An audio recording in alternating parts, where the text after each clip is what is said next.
الله من الشيطان الرجيم. بسم الله الرحمن الرحيم.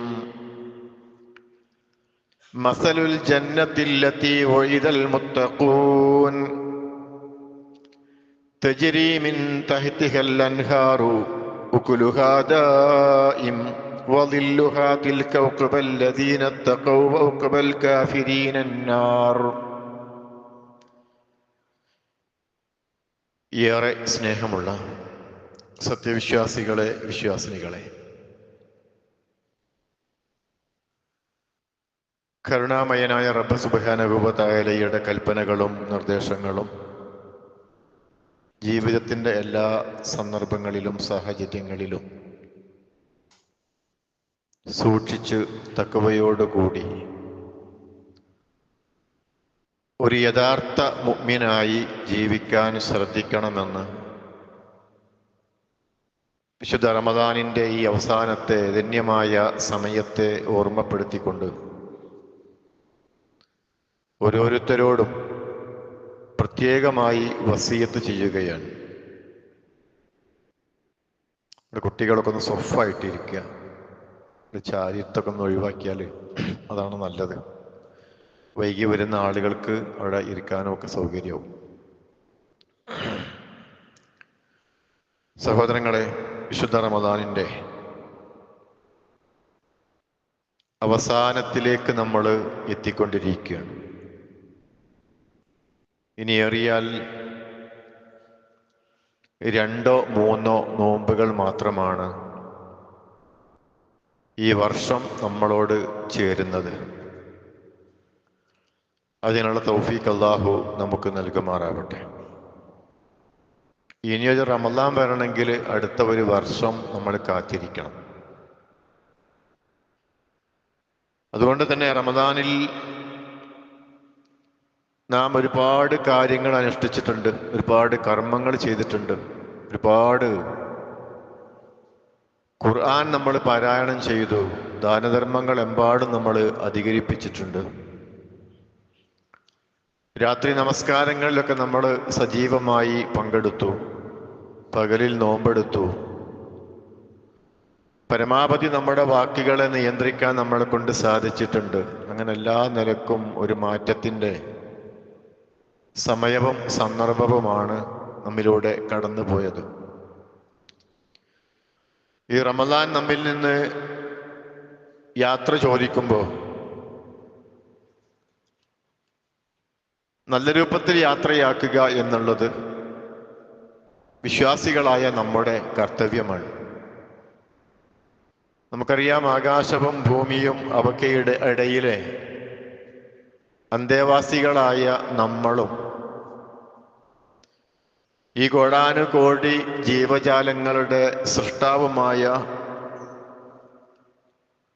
റബ്ബുമായി ഒരു ആത്മബന്ധം, വല്ലാത്തൊരു വൈകാരികമായ ബന്ധം സ്ഥാപിച്ച ദിനങ്ങള്, രാവുകളാണ് നമ്മിൽ നിന്ന് കഴിഞ്ഞു പോകുന്നത്. നമുക്കറിയാം, റസൂലുള്ളാഹി സ്വല്ലല്ലാഹു അലൈഹി വസല്ലമ നോമ്പിനെ കുറിച്ച് പറഞ്ഞത്, ഒരു ദിവസത്തെ നോമ്പ് 70 വർഷത്തെ വഴിദൂരം നരകത്തിൽ നിന്ന് നമ്മളെ അകലെയാക്കുമെന്നാണ്. മൻ സ്വാമ യൗമൻ ഫീ സബീലില്ലാഹി ബഅദല്ലാഹു വജ്ഹഹു അനിൻ നാരി 70 ഖരീഫ. അള്ളാഹുവിൻ്റെ ഒരു അടിമ അള്ളാഹുവിന് വേണ്ടി നോമ്പെടുത്താൽ, അള്ളാഹിന്റെ മാർഗത്തിൽ നോമ്പെടുത്താൽ അവന്റെ മുഖത്തെ അള്ളാഹു അകറ്റും 70 വർഷത്തെ വഴിദൂരം എന്നാണ്. ഇത്രയും പുണ്യമുള്ള ദിനങ്ങളാണ് നമ്മിൽ നിന്ന് കഴിഞ്ഞു പോകുന്നത്. എത്ര പെട്ടെന്നാണെന്നറിയോ റമദാനിൻ്റെ പകലിരവുകൾ നമ്മിൽ നിന്ന് യാത്ര പോയത്. കാലചക്രം അങ്ങനെയാണ്. നമ്മുടെ ആയുസ്സിൻ്റെ എണ്ണം കുറഞ്ഞുകൊണ്ടേയിരിക്കുന്നു എന്നതാണ് ഒരു റമദാൻ തീരുന്നു എന്ന് പറയുമ്പോൾ നമ്മുടെ മനസ്സിലേക്ക് കടന്നു വരേണ്ട ചിന്ത. 27 ദിവസം കഴിഞ്ഞു പോകുക, നോമ്പ് കഴിഞ്ഞു പോകുക എന്ന് പറയുമ്പോൾ നമ്മുടെ ജീവിതത്തിൽ നിന്ന് 27 ദിവസം പോയി. എത്രയാണോ നമുക്ക് അള്ളാഹു കണക്കാക്കിയിട്ടുള്ളത്, ആ കണക്കാക്കിയ മരണത്തിലേക്ക് നമ്മൾ അവിടേക്കുള്ള ദൂരത്തിൽ നിന്ന് ഒരു 70 ദിവസം, 29 ദിവസം, 27 ദിവസം നമ്മൾ പിന്നിട്ടു എന്നർത്ഥം. അതാണ് മഹാനായ അലി റളിയല്ലാഹു അൻഹു ഒരിക്കൽ പറഞ്ഞത്, ഇർതഹലത്തി ദുനിയ മുദ്ബിറ വർത്തഹലത്തിൽ ആഖിറത്തു മുഖ്ബില. ഇഹലോകം നിന്നെയും കൊണ്ട് ഓടുകയാണ്, പരലോകം നിന്നിലേക്ക് ഇങ്ങോട്ടും പാഞ്ഞെടുക്കുന്നു. വലികുല്ലി വാഹിദത്തിൻ മിൻഹുമാ ബനൂൻ. ഇതിന് രണ്ടിനു വേണ്ടിയും അധ്വാനിക്കുന്ന ഒരുപാട് ആൾക്കാരുണ്ട്. ദുനിയാവിന് വേണ്ടി മാത്രം ജീവിക്കുന്ന ആൾക്കാരുണ്ട്, പരലോകത്തിന് വേണ്ടി കഠിനമായി അധ്വാനിക്കുന്നവരുമുണ്ട്. അത് രണ്ടും ഈ ഒരു യാത്രയിലുണ്ട്. എന്നിട്ട് അദ്ദേഹം പറഞ്ഞു, ഫകൂനു മിൻ അബ്നാഇൽ ആഖിറ. ആ പരലോക ജീവിതത്തിലേക്ക് വേണ്ടി ഓടുന്ന, അതിനുവേണ്ടി അധ്വാനിക്കുന്ന, അതിനുവേണ്ടി പ്രവർത്തിക്കുന്ന, പണിയെടുക്കുന്ന ആളായി നീ മാറണം. വലാ തകൂനു മിൻ അബ്നാഇ ദുനിയ. ദുനിയാവ് ഇങ്ങനെ കെട്ടിപ്പിടിച്ച് ദുനിയാവിൽ കുറെ കാലം ജീവിക്കണം, ദുനിയാവിന്റെ പൊലിമയും അതിന്റെ മഹിമയും മനസ്സിലാക്കി അതാണ് വലുതെന്ന് വിചാരിച്ചുകൊണ്ട് ജീവിക്കുന്നുണ്ടെങ്കിൽ അങ്ങനെ ഒരാളായി നീ മാറേണ്ടതില്ല എന്നാ. ദുനിയാവ് എന്ന് പറഞ്ഞാൽ വളരെ നിസ്സാരമാണ്. റസൂലുള്ളാഹി സ്വല്ലല്ലാഹു അലൈഹി വസല്ലമ പറഞ്ഞത്, ദുനിയാ കറാക്കിബുൻ ഇസ്തദല്ല തഹ്ത ശജറത്തിൻ. ഒരു മരത്തിന്റെ ചുവട്ടിൽ വിശ്രമിക്കുന്ന ഒരു പതികനെ പോലെയാണ് ഒരു മനുഷ്യന്റെ ദുനിയാവിലുള്ള ബന്ധം. കുറച്ചു കാലൊക്കെ ഇവിടെ ഇങ്ങനെ ജീവിക്കും, പിന്നീട് ഒരു മരത്തിന്റെ ചുവട്ടിൽ ഒരാൾ വിശ്രമിക്കാൻ എത്ര നേരമാണോ ഇരിക്കുക, ആ ക്ഷീണം മാറിയാൽ അവൻ പോകുന്നത് പോലെ ഈ ദുനിയാവിൽ നിന്ന് യാത്ര പോകുന്നവനാണ്. അത്ര വില നമ്മൾ കണക്കാക്കാൻ പാടുള്ളൂ. റസൂലുള്ളാഹി സ്വല്ലല്ലാഹി അലൈഹി വസല്ലം ദുനിയാവിനെ കുറിച്ച് പറഞ്ഞത്, നിങ്ങളുടെ വിരലുകൾ സമുദ്രത്തിലിട്ട് മുക്കിയ വിരല് പൊക്കുമ്പോ എത്രമാത്രം ജലാംശമാണോ നിങ്ങളുടെ കൈകളിൽ അവശേഷിക്കുന്നത്, എത്ര പെട്ടെന്നാണ് ആ വെള്ളം വറ്റിപ്പോകുന്നത്, നമ്മുടെ വിരല് ഉണങ്ങിപ്പോകുന്നത്. ഇതുപോലെയാണ് കേട്ടോ ഇഹലോക ജീവിതം. വളരെ പെട്ടെന്നത് ഉണങ്ങിപ്പോകും, വറ്റിപ്പോകും എന്ന് പറഞ്ഞിട്ടുണ്ട്. അപ്പോ ഈ ഒരു ദുനിയാവല്ല നമ്മുടെ ജീവിതം എന്ന് മനസ്സിലാക്കുക. അലി റളിയല്ലാഹു അൻഹു വീണ്ടും പറഞ്ഞു, ഫൈനൽ യൗമ അമലുൻ വലാ ഹിസാബൻ. എത്രയാണോ നമുക്ക് കിട്ടിയത് നമ്മുടെ ആയുസ്, അത് അമലുകൾ ചെയ്യാനുള്ളതാണ്. വലാ ഹിസാബ്, ഇവിടെ നമുക്കൊരു വിചാരണയൊന്നും നേരിടാനില്ല. എന്നാൽ വഗദൻ ഹിസാബൻ വലാ അമലുൻ, നാളെ എന്ന് പറയുന്ന ഒരു ദിവസം, മരണാനന്തരം നമുക്ക് പ്രവർത്തിക്കാനുള്ള, കർമ്മങ്ങൾ ചെയ്യാനുള്ള അവസരമില്ല. കണ്ണു ചിമ്മിയാൽ പിന്നെ, ശ്വാസം നിലച്ചു പോയാൽ പിന്നീട് ആ നിമിഷം മുതൽ നമ്മുടെ ഹിസാബ് തുടങ്ങുകയാണ്. ആ ഒരു ലോകത്തിലേക്ക് വേണ്ടി പണിയെടുക്കാൻ, അവിടേക്ക് വേണ്ടത് അധ്വാനിക്കാനാണ്, ആ പരലോകം നന്നാക്കാനാണ്. സഹോദരങ്ങളെ, വിശുദ്ധ റമദാനിനെ പോലെയുള്ള ആരാധനാ കർമ്മങ്ങൾ നമ്മിലേക്ക് അല്ലാഹു ഒരു സമ്മാനം എന്ന നിലക്ക് നൽകിയിട്ടുള്ളത്. അതിനോട് എത്രമാത്രം നമുക്ക് കൂറ് പുലർത്താൻ സാധിച്ചു എന്നുള്ളത് ഞാനും നിങ്ങളും ഓരോരുത്തരും ആലോചിക്കേണ്ട ഒരു വിഷയമാണ്.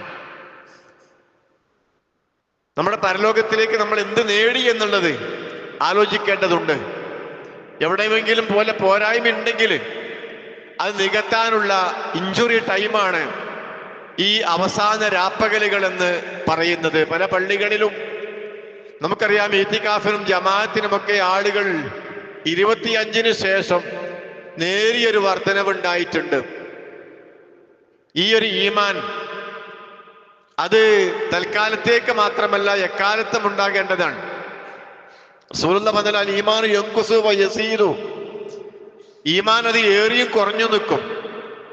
ആ കൂടി നിൽക്കുന്ന അവസ്ഥയാണ് സഹോദരങ്ങളെ, വിശ്വാസികളെ നമുക്ക് എപ്പോഴും ഉണ്ടായിരിക്കേണ്ടത് എന്നാണ് സൂചിപ്പിക്കാനുള്ളത്.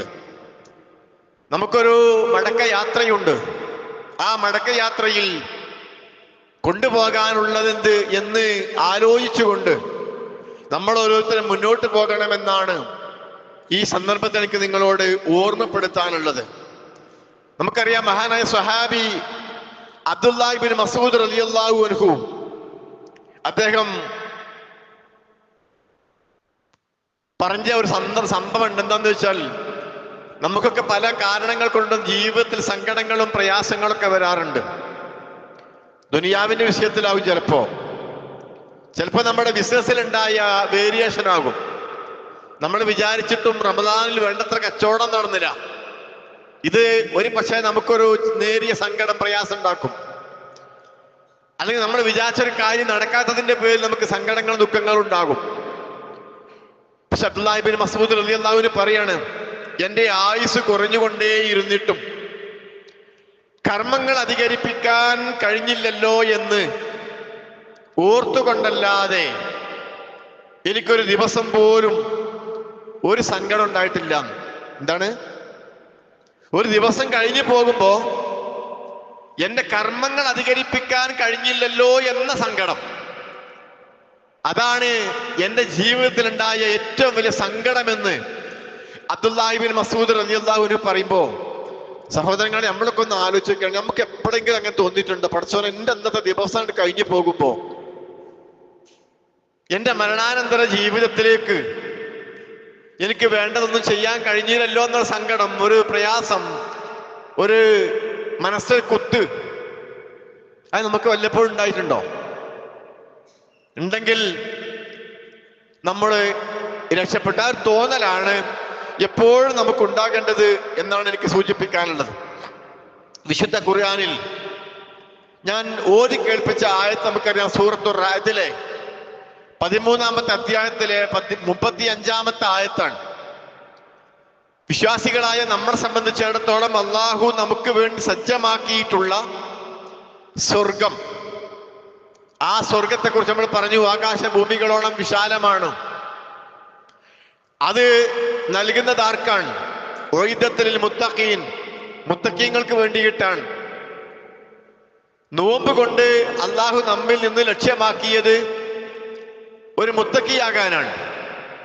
ആ മുത്തഖീങ്ങളായ ആളുകൾക്ക് വേണ്ടി തയ്യാറാക്കപ്പെട്ട സ്വർഗത്തിന്റെ മാതിരി, മസലുൽ ജന്നത്തില്ലത്തി വഇദൽ മുത്തഖൂൻ, മുത്തഖീങ്ങൾക്ക് വേണ്ടി അള്ളാഹു സജ്ജമാക്കിയിട്ടുള്ള സ്വർഗം, അതിനെപ്പറ്റി അള്ളാഹു നമുക്ക് വർണ്ണിച്ചു തരിക, വിശദീകരിച്ച് തരികയാണ്. എന്താ? തജ്രീ മിൻ തഹ്തിഹൽ അൻഹാറു, അതിന്റെ താഴ്ഭാഗത്ത് കൂടി അരുവികൾ ഒഴുകിക്കൊണ്ടിരിക്കുന്നുണ്ട്, നദികളുണ്ട്. അപ്പൊ നദികളുള്ള ഒരു സ്വർഗമാണ് നമ്മെ കാത്തിരിക്കുന്നത്. ഉക്കുലുഹാ ദായിമൻ വദില്ലുഹാ, അതിലെ ഭക്ഷണ പദാർത്ഥങ്ങൾ, നമുക്ക് കഴിക്കാനുള്ള അന്നം, അത് നിത്യവും ലഭിച്ചുകൊണ്ടേയിരിക്കും. ഒരു നേരം പോലും ഗ്യാസ് ഇല്ലാത്തതിന്റെ പേരിൽ, അല്ലെങ്കിൽ പാചകം ചെയ്യാൻ സാധനം കിട്ടാത്തതിന്റെ പേരിൽ, പാചകം ചെയ്യാൻ ആളില്ലാത്തതിന്റെ പേരിൽ മുടങ്ങിപ്പോകൂല. ആരാ പറയണതറിയോ? അല്ല പഠിപ്പിക്കുകയാണ്, റബ്ബ് പറയാണ്, ആ സ്വർഗത്തിലെ നിങ്ങളുടെ ഭക്ഷണം ദായിമായിരിക്കും. അവിടെയുള്ള തണലും, സ്വർഗത്തെ കുറിച്ച് പറയുമ്പോൾ പറഞ്ഞതാണത്. ലില്ല്, തണലാണ് അവിടെ. ആ തണലും നിങ്ങൾക്ക് നിത്യമായി ഉണ്ടായിക്കൊണ്ടിരിക്കും. എന്നിട്ട് പറഞ്ഞു, തിൽക ഉഖബത്തുല്ലദീന തഖൗ, തഖ്വ കൈക്കൊണ്ട് ജീവിക്കുന്ന ആളുകൾക്ക് അള്ളാഹു തയ്യാറാക്കി വെച്ചിട്ടുള്ള പര്യവസാനം അങ്ങനെയാണ്. ഞാൻ പറയുന്നത്, ഈ തഖ്വ എന്ന് പറയുമ്പോ അത് റമദാനിലെ പ്രത്യേകമായ ഏതെങ്കിലും ദിവസത്തേക്കോ, ഏതെങ്കിലും ഒരു മാസത്തേക്കോ, ഏതെങ്കിലും ഒരു സ്ഥലത്തേക്കോ പ്രത്യേകമായി കൊണ്ടുള്ളതല്ല. റമദാനിൽ നമുക്ക് ചെയ്യാനുള്ളതെല്ലാം റമദാനിന് ശേഷവും ചെയ്യാനുള്ളതാണ്. റമദാനിന് മുമ്പ് നമ്മൾ ചെയ്തിരുന്നതൊക്കെ റമദാനിലും റമദാന് ശേഷവും ചെയ്യാനുള്ളതാണ്. റമദാനിൽ നിന്ന് നമ്മൾ എന്തൊക്കെ ചെയ്യാതിരുന്നിട്ടുണ്ടോ, ആ ചെയ്യാതിരുന്ന കാര്യങ്ങളൊക്കെ റമദാനിനെ ഭയപ്പെട്ടത് കൊണ്ടല്ല, അള്ളാഹുവിനെ ഭയപ്പെട്ടത് കൊണ്ടാണ് നമ്മൾ മാറ്റിവെച്ചതെങ്കിൽ, ആ അള്ളാഹു തന്നെയാണ് റമദാനിന് ശേഷവും നമ്മളെ നിയന്ത്രിക്കുന്നത് എന്നുള്ള ബോധം നമുക്ക് ഉണ്ടായിരിക്കണം എന്നാണ് എനിക്ക് സൂചിപ്പിക്കാനുള്ളത്. എന്നിട്ട് അള്ളാഹ് പറഞ്ഞു വഉഖ്ബല്ലദീന വഉഖ്ബൽ കാഫിരീന അന്നാർ, കാഫിറുകളെ, അവിശ്വാസികളെ, ഇതെല്ലാം നെവർ മൈൻഡാക്കി വിടുന്ന ആളുകളെ കാത്തിരിക്കുന്നത് നരകമാണ്. ആ നരകം ഒരാൾക്കും താങ്ങാൻ സാധ്യമല്ലാത്തതാണ്.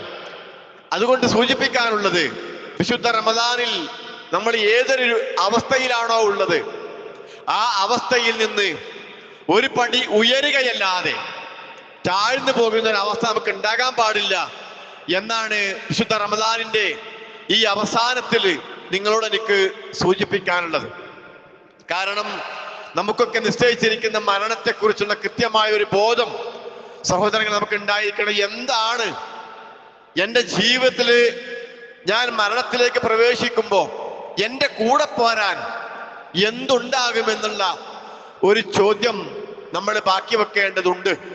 നമുക്കറിയാമല്ലോ, ഒരാളുടെ മരണ സമയത്ത് അയാള് ഭാര്യയെ വിളിച്ചിട്ട് ചോദിച്ചു, നീ എൻ്റെ കൂടെ പോരുമോ? പോരാൻ സാധ്യമല്ല, ഭാര്യ തയ്യാറല്ല കൂടെ പോരാൻ. മക്കളോട് ചോദിച്ചു, മക്കള് പോരോ? മക്കളും പോരാൻ തയ്യാറില്ല. എല്ലാവരോടും ചോദിച്ചു. അയാൾക്ക് 4 ഭാര്യമാരാണ്. 4 ഭാര്യമാരിൽ ഒന്ന് അയാളുടെ യഥാർത്ഥ ഭാര്യ, മറ്റൊന്ന് ഭാര്യ ആയിക്കൊണ്ട് അദ്ദേഹം പരിചയപ്പെടുത്തിയ സമ്പത്താണ്. ആ സമ്പത്തിനോട് ചോദിച്ചപ്പോൾ പറഞ്ഞു, ഞാൻ പോരാം. ഏതുവരെ? ഹത്തൽ ഖബർ വരെ ഞാൻ പോരാം. ഖബറിങ്ങൾക്ക് നിങ്ങൾ താത്തി വെച്ചാ പിന്നെ അതിന്റെ അപ്പുറത്തേക്ക് പോകാൻ എനിക്ക് സാധ്യമല്ല. അവസാനം 4ാമത്തെ ഭാര്യനോട് വിളിച്ച് ചോദിച്ചു, നീ പോരുമോ?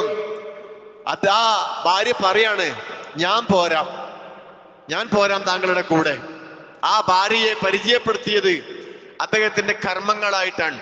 സഹോദരങ്ങളെ, അത്തരം നമ്മുടെ കൂടെ പോരാൻ, ഖബറിൽ നമ്മുടെ കൂടെ കിടക്കാൻ, നാളെ പരലോകത്ത് അള്ളാഹുവിന്റെ മുമ്പിൽ എത്തുമ്പോ അവിടെ നമ്മുടെ കൂടെ ധൈര്യത്തോടു കൂടി എഴുന്നേറ്റ് നിൽക്കാൻ കഴിയുന്ന അത്തരം ഇണകൾ അഥവാ കർമ്മങ്ങൾ നമുക്കുണ്ടോ എന്ന് നമ്മളൊന്ന് ആലോചിച്ചുകൊണ്ട് മുന്നോട്ട് പോകണമെന്നാണ് സൂചിപ്പിക്കാനുള്ളത്. ചുരുക്കത്തിൽ റമദാനിൽ നമ്മൾ എന്ത് നേടിയോ ആ നേടിയത് നിലനിർത്തിക്കൊണ്ടാവട്ടെ നമ്മുടെ മുന്നോട്ടുള്ള പ്രയാണം. അതിനുള്ള തൗഫീഖ് അല്ലാഹു നമുക്ക് ഓരോരുത്തർക്കും നൽകി അനുഗ്രഹിക്കുമാറാകട്ടെ.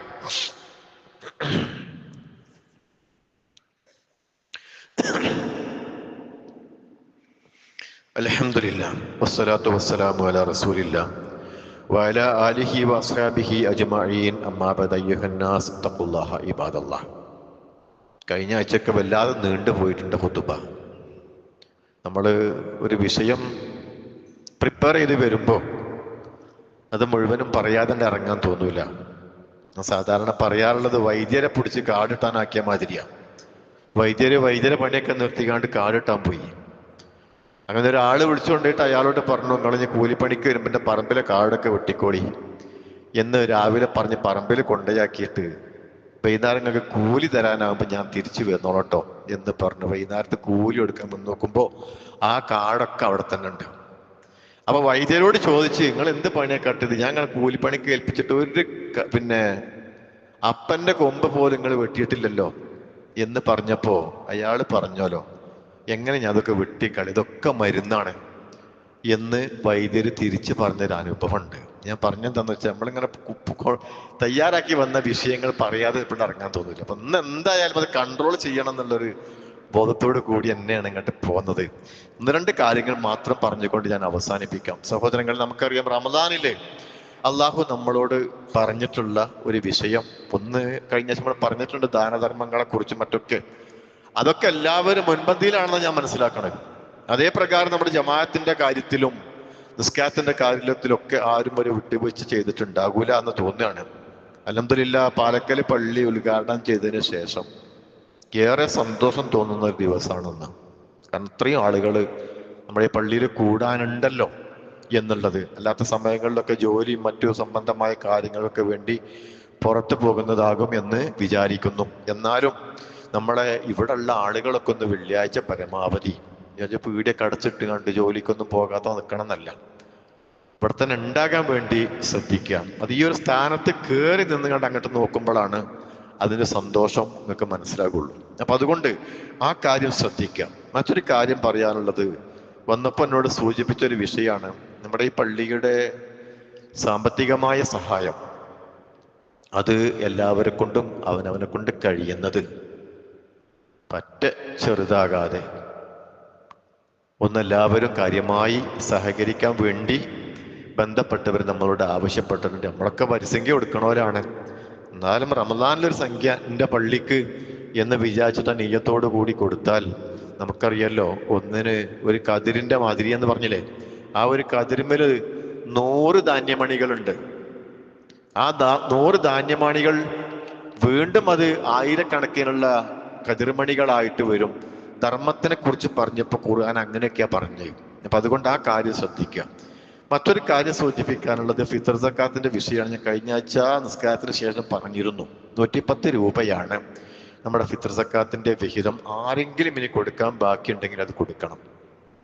നമ്മുടെ വീട്ടിൽ പെരുന്നാളിന്റെ നിസ്കാരത്തിന് മുമ്പായിട്ടൊരു കുഞ്ഞ് ജനിക്കുകയാണെങ്കിൽ ആ കുഞ്ഞിനെ പോലും ഉണ്ട്. എന്നാൽ സലഫുകളെ എടുത്ത് പരിശോധിക്കുകയാണെങ്കിൽ ഗർഭസ്ഥ ശിശുവിന് വരെ അവര് ഫിത്ർ സക്കാത്ത് കൊടുത്തിരുന്നു എന്ന് കഴിഞ്ഞ ആഴ്ച ഒരു ചരിത്രത്തിൽ വായിക്കാനിടയായി. അത്രയും സൂക്ഷ്മതയാണ് നമ്മുടെ മുൻഗാമികളായ സലഫുകൾ ആ ഒരു വിഷയത്തിൽ കാണിച്ചിട്ടുള്ളത്. ഇനി ആരെങ്കിലും കൊടുക്കാനുണ്ടെങ്കിൽ അത് ആ മഗ്‌രിബിന്റെ മുമ്പായിട്ട് കൊടുത്ത് വീട്ടണം എന്നാണ് എനിക്ക് സൂചിപ്പിക്കാനുള്ളത്. പിന്നെ അതുപോലെ തന്നെ നമുക്കറിയാം, ഇനിയിപ്പോ വരാൻ പോകുന്ന മറ്റൊരു വിഷയം എന്താന്ന് വെച്ചാല് നമ്മുടെ മാസപ്പിറവിയുമായി ബന്ധപ്പെട്ടുകൊണ്ടുള്ള വലിയ പൊല്ലാപ്പുകളാണ്. റംലാൻ ഉണ്ടായ പൊല്ലാപ്പൊക്കെ നമുക്കറിയാം. തുടക്കത്തിൽ 2ാമത്തെ ദിവസം ചന്ദ്രനെ കണ്ടിട്ട് പറഞ്ഞ് കുറേ ആൾക്കാരുടെ നമ്മളൊരു നോമ്പ് പോയിട്ട് എന്തോ ഒരു സങ്കടം അറിയാം. നോമ്പ് പോയി ആരെ പറഞ്ഞ നോമ്പ് പോയി എന്നുള്ളത്. നോമ്പ് ഒന്നുകിൽ 29 അല്ലെങ്കിൽ 30. അതങ്ങനെ തന്നെയാണ് കാലങ്ങളായിട്ട് കടന്നു വരുന്നത്. നമ്മളോട് എന്താ പറഞ്ഞത്? മക്കത്തേക്ക് നോക്കാനല്ല, മാനത്തേക്ക് നോക്കാനാണ്. മാനത്തേക്ക് നോക്കിയിട്ട് നിങ്ങൾ കാണുന്നുണ്ടെങ്കിൽ നോമ്പെടുത്തോളി, ഇല്ലെങ്കിൽ നിങ്ങൾ നോമ്പെടുക്കണ്ടെന്നാ പറഞ്ഞത്. പിറ്റേന്ന് വരുന്ന ചന്ദ്രന്റെ വലിപ്പം നോക്കിക്കോളി എന്ന് പറഞ്ഞിട്ടില്ല. കുറെ ആൾക്കാർ വലിയ ആശങ്ക സങ്കടവും പ്രകടിപ്പിച്ചതായിട്ട് കാണാൻ പറ്റിയിട്ടുണ്ട്. നമ്മുടെ നോമ്പ് പോയി. അതേ ആൾക്കാരനെ 14-ാം രാവിലെ ചന്ദ്രൻ ഉദിച്ചപ്പോ ആ ഉദിപ്പ് എടുത്തുകാണ്ട് വാട്സപ്പിൽ ഷെയർ ചെയ്തേക്കണം. എന്താ 14-ാം രാവ് അന്ന് തന്നെയാണ്. അപ്പൊ ചന്ദ്രന്റെ വലിപ്പം അതിന്റെ ഷെയ്പ്പ് അല്ല നമ്മുടെ മാനദണ്ഡം എന്ന് നമ്മൾ മനസ്സിലാക്കുക. ഇപ്പൊ നോക്കൂ നിങ്ങള്, നമ്മള് നോമ്പെടുത്ത കണക്ക് പ്രകാരം ഞായറാഴ്ചയാണ് 29. അന്ന് മാസപ്പിറവി കാണാൻ സാധ്യത ഉണ്ട്. ചിലപ്പോ കാണുകയാണെങ്കിൽ നമുക്ക് എന്ത് ചെയ്യാം? പിറ്റേ ദിവസം ഈദുൽ ഫിത്തർ ആഘോഷിക്കാം. ഇല്ലേ 30 അങ്ങോട്ട് പൂർത്തിയാക്കുക. അതിനൊരു വിഷമോ ആരും കരുതേണ്ടതില്ല. ഇനിയിപ്പോ ഏതെങ്കിലും ആൾക്കാര് ഓലിങ്ങനെ മക്കത്തൊക്കെ നോക്കിക്കാണ്ട് പിന്നെ ഇവിടെ പെരുന്നാളൊക്കെ ഉണ്ടായാലും നമ്മൾ സങ്കടപ്പെടാനൊന്നും പോണ്ട. കഴിക്കണോന്ന് കഴിച്ചോട്ടെ. കാരണം എന്താ നിങ്ങള് 30 പൂർത്തിയായാൽ പിന്നെ അതിന്റെ അടിയിൽ ഒരു യോമ് ന്യൂട്രല്ല.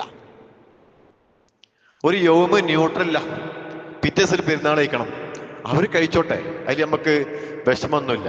അപ്പൊ ഞാൻ ഒരു പെരുന്നാൾ കഴിച്ച് ഒരു പെരുന്നാളിന് എങ്ങനെ കായപ്പോ എന്താ ഇപ്പൊ നമ്മളെ കാട്ടും? മുസ്ലിം ഉമ്മത്ത് അങ്ങനെ എങ്ങനെയെന്ന് പറയാൻ നിൽക്കണ്ട കേട്ടോ. നമ്മൾ ഇതുവരെ എടുത്ത അമലുകൾ നമ്മൾ ബാത്തിലാക്കാൻ നിൽക്കണ്ട എന്നാണ് സൂചിപ്പിക്കാനുള്ളത്. അതൊക്കെ പറയണം എന്തെന്ന് വെച്ചാൽ റമദാൻ തുടക്കത്തിൽ ഉണ്ടായ പുകിലും പൊല്ലാപ്പും ചില്ലറയൊന്നല്ല. ആ നോറ്റ ആൾക്കാർ തന്നെ പിന്നെ തിരുത്തി പറഞ്ഞിട്ടുണ്ട്, ശരിയല്ല. ഓലെ വലിയ പണ്ഡിത സഭയുടെ നേതാവ് പറഞ്ഞെന്താ അറിയോ? അത് ശരിക്കും കാഴ്ച തന്നെയാണ് മാനദണ്ഡം എന്ന് പറഞ്ഞതൊക്കെ നമുക്ക് ഇഷ്ടംപോലെ നമ്മളെ കേട്ടിട്ടുണ്ട്. ആ കാര്യമെല്ലാം ശ്രദ്ധിക്കാം. ഇനി മാസപ്പിറവി കണ്ടാൽ നമ്മൾ ശ്രദ്ധിക്കേണ്ട എന്താന്ന് വെച്ചാൽ, എല്ലാവരും എന്തിനാ 25-ാം രാവിന്റെ അന്ന് തുടങ്ങും പടക്കം വാങ്ങലും പൊട്ടിക്കലും. ഞാൻ പോകുന്നപ്പോൾ ഞാൻ സാധാരണ വണ്ടി നിർത്തുന്ന കടന്റെ മുമ്പിൽ ഇന്ന് പടക്കാം വണ്ടി ഇവിടെ കൊണ്ടുവന്ന് വെച്ച് കച്ചവടക്കാർ ഓല് ബിസിനസ് ചെയ്തോട്ടെ, നമ്മളത് മുടക്കല്ല. പക്ഷെ പടക്കം പൊട്ടിക്കലല്ല പെരുന്നാളാഘോഷം എന്ന് നമ്മുടെ മക്കളെ നമ്മൾ പഠിപ്പിക്കണം. നമുക്ക് വേറെ ന്യായീകരണം കണ്ടെത്തുന്നത് കുട്ടികൾ ഇപ്പൊ അങ്ങനെ ചെയ്തപ്പോൾ നമ്മളെന്താ കാട്ടണം? ഈ കുട്ടികളോട് പറഞ്ഞു കൊടുക്കണം. എന്ത്? പടക്കം പൊട്ടിക്കലല്ല പെരുന്നാൾ എന്ന് പറയൽ. മാസപ്പിറവി കണ്ടാൽ തക്ബീർ ധാരാളമായി ചൊല്ലുക എന്നുള്ളതാണ്. തക്ബീർ ചൊല്ലുക, അത് ആ പിറവി കണ്ടത് മുതൽ എത്രത്തോളം നമുക്ക് ചൊല്ലാൻ പറ്റുമോ അത്രത്തോളം നമ്മൾ ചൊല്ലുക. ഒന്നാമത്തെ വിഷയം അതാണ്, മാസപ്പിറവി കണ്ടാൽ നമ്മൾ ചെയ്യാനുള്ളത്. രണ്ടാമത്തെ വിഷയം എന്താണെന്ന് വെച്ചാൽ പെരുന്നാൾ നമസ്കാരത്തിന് പുറപ്പെടുമ്പോൾ നന്നായി കുളിക്കുക എന്നുള്ളതാണ്. ആ കുളി അതേപ്രകാരം നല്ലതും പുതുവസ്ത്രവും ധരിക്കുക. നല്ലതാവണം, പുതുവസ്ത്രമാവണം. ഈ പുതുവസ്ത്രം എടുക്കാൻ തരാൻ കഴിഞ്ഞില്ലേ, കൂട്ടത്തിൽ ഏറ്റവും നല്ല വസ്ത്രമാണ് ധരിക്കേണ്ടത്. റസൂലുള്ളാഹി സ്വല്ലല്ലാഹി അലൈഹി വസല്ലമയും സ്വഹാബത്തൊക്കെ അങ്ങനെയായിരുന്നു. നമ്മളെന്ന മാതിരി അങ്ങോട്ട് മണ്ടി ചെന്നാൽ കിട്ടുന്ന ഒരു കാലഘട്ടം അല്ല അത്. അപ്പൊ റസൂൽ അത് വെള്ളിയാഴ്ച ജുമുഅക്കും അതേ പ്രകാരം പെരുന്നാളിനൊക്കെ അണിയാൻ വേണ്ടിയിട്ട് പ്രത്യേകമായ ഒരു വസ്ത്രം അവിടെ മാറ്റി വെക്കാറുണ്ടായിരുന്നു എന്നാണ്. അപ്പൊ കൂട്ടത്തിൽ ഏറ്റവും നല്ലത് കഴിയുമെങ്കിൽ എന്തൊക്കെ പുതുവസ്ത്രം തന്നെ ധരിക്കുക. അതേ പ്രകാരം നാലാമത്തെ ഒരു വിഷയം എന്ന് വെച്ചാൽ പുരുഷന്മാർ സുഗന്ധം ഉപയോഗിക്കുക എന്നുള്ളതാണ്. അത് സുന്നത്തായിട്ട് പഠിപ്പിക്കപ്പെട്ട കാര്യമാണ്. അത് സഹോദരിമാർക്കിട്ട് പറ്റൂല. പെരുന്നാളൊക്കെ അല്ലേ, എന്താ ഒന്ന് സ്പ്രേ അടിച്ച് പോയാല് എന്ന് ആരും ചിന്തിക്കണ്ട. അവരോട് പറഞ്ഞത് എന്താ, നിങ്ങൾക്ക് മൈലാഞ്ചി ഇടാം അല്ലേ, അങ്ങനെയൊക്കെയുള്ള സൗന്ദര്യങ്ങളൊക്കെ. പിന്നെ അതും ആൾക്കാർക്ക് കാണാൻ വേണ്ടിയിട്ടല്ല. അത്തരം കാര്യങ്ങളൊക്കെ നമ്മൾ ശ്രദ്ധിക്കുക. പെരുന്നാൾ നമസ്കാരത്തിന് പുറപ്പെടുമ്പോൾ നേരിയൊരു ഭക്ഷണം കഴിക്കുക. ഇത് പ്രവാചകന്റെ ഒരു ചര്യയാണ്. അത് 2 കാരക്കാണെങ്കിലും എന്തെങ്കിലും ഒന്ന് കഴിച്ചിട്ടാണ് നമ്മൾ ഈദ്ഗാഹിലേക്ക് പുറപ്പെടേണ്ടത്. പിന്നെ അവിടെ ശ്രദ്ധിക്കേണ്ട വേറെ വിഷയം എന്താന്ന് വെച്ചാൽ ആ നിസ്കാരത്തിന് നേരത്തെ പുറപ്പെടുക എന്നുള്ളതാണ്. നമ്മൾ സാധാരണ എന്താന്ന് വെച്ചാൽ ഇപ്പൊ അവിടെ 7:15 നമ്മുടെ ഈദ്ഗാഹിന്റെ സമയം വെച്ചത്. പള്ളിക്ക് തൊട്ട് മുമ്പിലുള്ള ഗ്രൗണ്ടുമാണ്. അപ്പൊ 7:15 നിസ്കാരമാണെങ്കിൽ ഒരു 7:10 പെരേന്ന് ഇറങ്ങിയാൽ മതി എന്നുള്ള ചിന്ത ഒഴിവാക്കി നേരത്തെ കാലത്ത് വരിക. ചില സ്ഥലങ്ങളിലൊക്കെ ഈദ്ഗാഹിക്ക് ചെന്നാൽ പറയും നമ്മളെ മറ്റേ പിന്നെ പള്ളിയിലെ മറ്റേ നമ്മളെ വൈസ് പ്രസിഡന്റ് മൂപ്പര് ഇപ്പൊ വരും, ഇപ്പൊ കുളിച്ചാൻ പോയിട്ടുള്ളൂ. എപ്പോഴ് 15 നിസ്കാരം 10 കുളിക്കാൻ പോയിട്ടുള്ളൂ, മൂപ്പര് വന്നോട്ടെ എന്ന് പറഞ്ഞുകൊണ്ട് കാത്തിരിക്കുന്ന ഒരു അവസ്ഥ. നമ്മൾ ഒരാൾക്ക് വേണ്ടി കാത്തിരിക്കുന്ന പാർട്ടിയല്ല. സമയമായാൽ ആ ഇബാദത്ത് തുടങ്ങുക എന്നുള്ളതാണ്. അപ്പൊ നേരത്തെ എത്താൻ വേണ്ടി ശ്രദ്ധിക്കുക. വുളു ചെയ്ത് ഈദ്ഗാഹിലേക്ക് നടക്കാൻ വേണ്ടി ശ്രദ്ധിക്കുക. നടത്തത്തിന് കൂലിയുണ്ടല്ലോ. ഇപ്പൊ ഇത് പറയുമ്പോ വാഹനത്തിൽ വരണ്ടെന്നല്ല കേട്ടോ, നടക്കണേന് പ്രത്യേകമായ ഒരു കൂലിയുണ്ട്. ആ കൂലി നമുക്ക് കിട്ടേണ്ടതുണ്ട്. അതാണ് ശ്രദ്ധിക്കുക. അപ്പൊ വുളു ചെയ്ത് ഈദ്ഗാഹിലേക്ക് വരിക, കഴിയുമെങ്കിൽ മുസല്ലൊക്കെ കയ്യിൽ വെക്കുക. പിന്നെ മറ്റൊരു കാര്യം ഖുതുബ ശ്രദ്ധിക്കുക എന്നുള്ളതാണ്. ഇമാമിന്റെ ഖുതുബ ശ്രദ്ധിക്കുക. ഞാനത് പറയാൻ കാരണം, ചില സ്ഥലത്തൊക്കെ പോയാൽ ആളുകൾ മനസ്സിലാക്കിയത് പെരുന്നാൾ നിസ്കാരത്തിൽ കൂടിയാൽ മതി, ഖുതുബ ഇല്ല എന്നുള്ളതാണ്. ഖുതുബ അത്ര നിർബന്ധമൊന്നുമില്ല. അതും വളരെ പ്രധാനപ്പെട്ട ഒരു വിഷയം തന്നെയാണ്. അത് നമ്മൾ ശ്രദ്ധിക്കേണ്ടതുണ്ട്. പിന്നെ മറ്റൊരു കാര്യം, നമ്മൾ ഏതായാലും പുതിയത് ഇട്ടാണ് വരിക, അല്ലെങ്കിൽ ഏറ്റവും നല്ലതിട്ടാ വരിക. ആ പുതിയത് ഇടുമ്പം തന്നെ നിങ്ങൾ ആലോചിക്കുകയാണ്, ആ പോക്കറ്റിലൊക്കെ എന്തെങ്കിലും ഇട്ടുകാണ്ട് പോരുക എന്നുള്ളത് വലിയൊരു ഐശ്വര്യമുള്ള കാര്യമാണ്. 1000-ൽ കുറയാത്ത, എന്നാൽ കൂടും വേണ്ട. 1 ഉറുപ്പിയിൽ ഏതായാലും കുറക്കാൻ പറ്റില്ല. അപ്പൊ ഒരു 1000-ൽ കൂടാത്ത സംഖ്യ പോക്കറ്റിലിട്ട് വരിക സ്വതക്കൊക്കെ വലിയ പുണ്യമുള്ള കാര്യമാണ്. അതുകൊണ്ട് ആ പുതിയ കുപ്പായ അണിഞ്ഞ ആ പുതിയ പോക്കറ്റിൽ ഒരു 10 ഉറുപ്പ്യ ആണെങ്കിൽ ആ 10 ഉറുപ്പ്യ അങ്ങനെ സ്വതക്ക ചെയ്യാനുള്ള ഒരു സന്മനസ്സോട് കൂടി തീരുമാനിക്കുക, വരിക. അതിപ്പോ എന്താ വെച്ചാൽ ആ തിരക്കിന്റെ അടിയിൽ കൂടെ നമ്മൾ എടുക്കാൻ മറന്ന് പോരുന്നവരുണ്ടാവും. ഇന്ന് തന്നെ ചെന്നിട്ട് എന്താ ചെയ്യാ അറിയോ, പെരുന്നാളിന്റെ അന്ന് ഇടുന്ന ആ കുപ്പായത്തില് ഒരു 100-ഓ 500-ഓ എത്രയാണ് നമുക്കുള്ളത് ഇവടെ കൊടുക്കാൻ വേണ്ടിയിട്ടല്ല, കൊടുക്കാൻ വേണ്ടി കൊടുത്തും ചെയ്തോളിട്ടോ, മുടക്കണില്ല, നിർബന്ധമല്ല എന്ന് പറയാണ്. അപ്പോ അത് എല്ലാവരും ഒന്ന് പോക്കറ്റിൽ ഇന്ന് തന്നെ എടുത്തേക്കുക. ചില ആൾക്കാർ പറയലുണ്ട്, എന്താ അറിയാം, ഞാൻ പുതിയ കുപ്പായിട്ട് പോന്നപ്പോ ഒന്നും എടുക്കാതെ പോന്നെന്ന്. അതിനെ നിൽക്കേണ്ട വെച്ചിട്ട് നേരത്തെ കാലത്ത് പറഞ്ഞതാണ്. അപ്പൊ ആ കാര്യം ശ്രദ്ധിക്കുക എല്ലാവരും. പിന്നെ നമുക്കറിയാലോ റസൂലുള്ളാഹി സ്വല്ലല്ലാഹി അലൈഹി വസല്ലമയുടെ മറ്റൊരു ചര്യയാണ് എന്ത്, പെരുന്നാൾ നമസ്കാരത്തിന്റെ അന്ന് രോഗികളെ സന്ദർശിക്കുക എന്നുള്ളത്. ഇതൊക്കെ ശ്രദ്ധിച്ചുകൊണ്ട് നമുക്ക് എല്ലാ കർമ്മത്തിന്റെയും പ്രതിഫലം നമുക്ക് കിട്ടേണ്ടതുണ്ട്. ആ കർമ്മങ്ങളെ മുഴുവനും ആ പ്രതിഫലത്തെ മുഴുവനും വാരിക്കൂട്ടുന്ന ഒരു യഥാർത്ഥ മുഅ്മിനായി മാറാൻ നമ്മളെല്ലാവരും പരിശ്രമിക്കണമെന്നാണ് സൂചിപ്പിക്കാനുള്ളത്. ഇനിയുള്ള സമയം ഒരു സെക്കൻഡ് പോലും നഷ്ടപ്പെടുത്താതെ അള്ളാഹുവുമായുള്ള അടുപ്പം ഉണ്ടാക്കിയെടുക്കാൻ വേണ്ടി ശ്രദ്ധിക്കുക. നമുക്കറിയാം നമ്മുടെ കൂട്ടത്തിൽ ഒരുപാട് രോഗികളുണ്ട്. അവർക്കൊക്കെ അള്ളാഹു ശിഫ നൽകുമാറാവട്ടെ. പാപികളായ നമുക്ക് അള്ളാഹു നമ്മുടെ പാപങ്ങളെല്ലാം വിട്ടുപുറത്ത് മാപ്പാക്കി തരുമാറാകട്ടെ. മരണപ്പെട്ട ഒരുപാട് ആളുകൾ നമുക്ക് ചുറ്റുമുണ്ട്. അവർക്കൊക്കെ അള്ളാഹു മഗ്ഫിറത്തും മർഹമത്തും നൽകി അവരെയും നമ്മെയും അവൻ്റെ ജന്നാത്തുൽ ഫിർദൗസിൽ ഒരുമിച്ച് കൂട്ടി അനുഗ്രഹിക്കുമാറാവട്ടെ. നമ്മൾ ഇതുവരെ ചെയ്തു പോയ എല്ലാ കർമ്മങ്ങളും, നമ്മുടെ നോമ്പും നമസ്കാരവും ഖുർആൻ പാരായണവും ദാനധർമ്മങ്ങളും മറ്റു സംസാരങ്ങളും കേട്ട ക്ലാസ്സുകളും ഒക്കെ നാളെ പരലോകത്ത് അള്ളാഹു നമുക്കൊരു മുതൽക്കൂട്ടാക്കി മാറ്റി തരുമാറാകട്ടെ. നമുക്കറിയാം ഫലസ്തീനിൽ നോമ്പ് കാലത്ത് പോലും ഭക്ഷണം കിട്ടാതെ കഷ്ടപ്പെടുന്ന നമ്മുടെ സഹോദരങ്ങൾ, അവരൊക്കെ നമ്മുടെ മനസ്സിൽ കൊണ്ടുവരിക. അവർക്ക് അള്ളാഹു സമാധാനപൂർണമായ ജീവിതം പ്രദാനം ചെയ്യുമാറാവട്ടെ. ഇസ്ലാമിന്റെ ശത്രുക്കൾക്ക് അള്ളാഹു പരാജയം അനുഭവിക്കുമാറാകട്ടെ. اللهم اغفر للمؤمنين والمؤمنات والمسلمين والمسلمات الأحياء منهم والأموات إنك مجيب الدعوات يا قاضي الحاجات. اللهم أعز الإسلام والمسلمين وأذل الشرك والمشركين. اللهم يا سميع الدعوات يا مقيل الأثرات يا قاضي الحاجات يا كاشف الكربات يا رفيع الدرجات يا غافر الزلات اغفر للمسلمين والمسلمات والمؤمنين والمؤمنات الأحياء منهم والأموات إنك مجيب الدعوات يا قاضي الحاجات. ربنا اغفر لنا ذنوبنا وإسرافنا في أمرنا وثبت أقدامنا وانصرنا على القوم الكافرين. ربنا لا تزغ قلوبنا بعد إذ هديتنا وهب لنا من لدنك رحمة إنك أنت الوهاب. اللهم اجعل هذا الشهر شريف شاهدا لنا لا شاهدا علينا واجعله حجة لنا لا حجة علينا. اللهم أعتق رقابنا ورقاب آبائنا من النار. اللهم أعتقنا من النار. اللهم أعتقنا من النار. اللهم أعتق رقابنا ورقاب آبائنا من النار.